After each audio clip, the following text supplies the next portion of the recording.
more than one way. But yeah, the courts are really looking at this whole concept of, we wouldn't let you do that in the physical world, look for everything. Yeah, maybe the computers aren't that different. Maybe the virtual world isn't that different.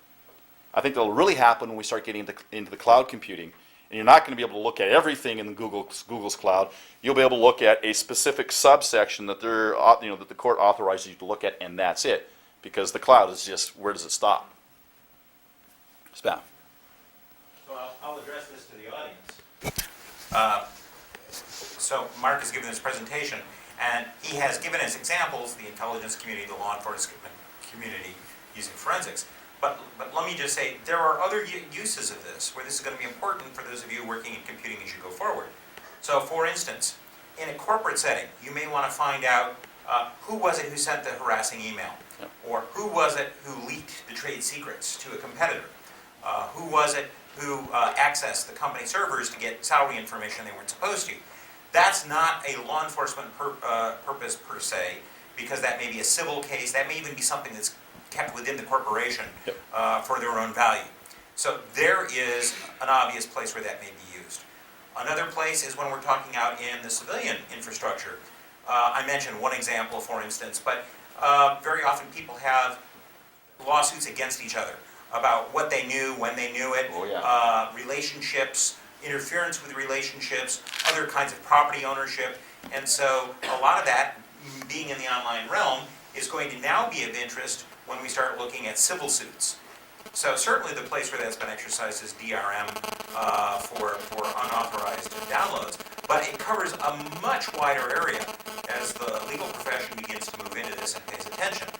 And then, again, another example that I gave, but there is a whole area of concern, both of forensics and anti-forensics, in the area of personal protection. This is not something you see a lot of, but celebrities, business executives, government officials, and the paranoid, for various reasons, criminals, want to protect their movements because they are possibly targeted for revenge, people who have mental illnesses, people with political agendas, people interested in extortion. And so as much of their life that's online and that of their families and their resources, that information is not only of interest to the law enforcement community that may be investigating them, but is also going to be of interest to those individuals who might want to harm them or take advantage of that. And therefore is also of interest to those who may want to protect them by finding ways to obscure that information. And so you get into this very interesting back and forth that will continue. And I just want to give that as a bigger picture.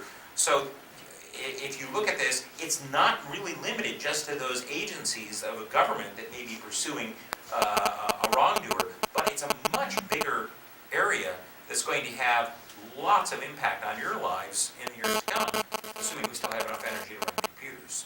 Yeah, and it's definitely a personal privacy issue as well. A good example is Spaff's talking about. Look what's happening in Mexico right now with basically revenge killing by the cartels on the government people and their families and informants. It's an absolute nightmare, and they're turning that same technology, they're turning the same type of information gathering against the governments and using it to target individual people.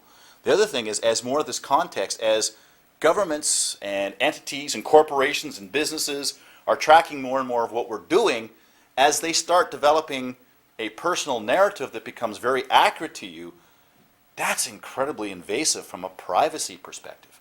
Now you can connect the dots that you don't even want connected because it's none of their business. Or they connect the wrong dots and they get a completely different picture.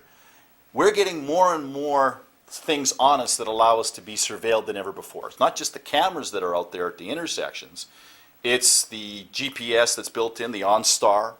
Okay, it's the cell phone. It's the cards that you use at the grocery stores.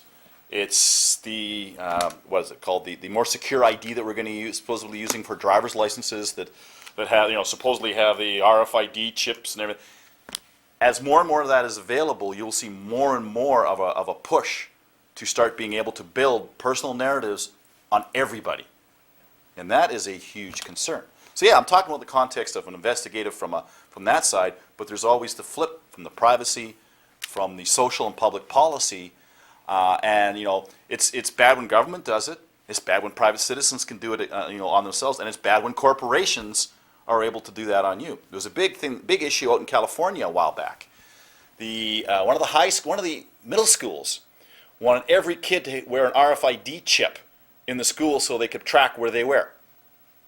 The idea was the kids were playing hooky. The parents went ballistic, saying that's none of your business where my child is if they're not here. Or, that's totally invasive. But the technology's there to do it. So, no questions? No concerns? No fears? Paranoid, everybody turns your phones off now? Yeah, well, that doesn't work either. Okay, well, thanks very much. And like I said, this is an interesting area.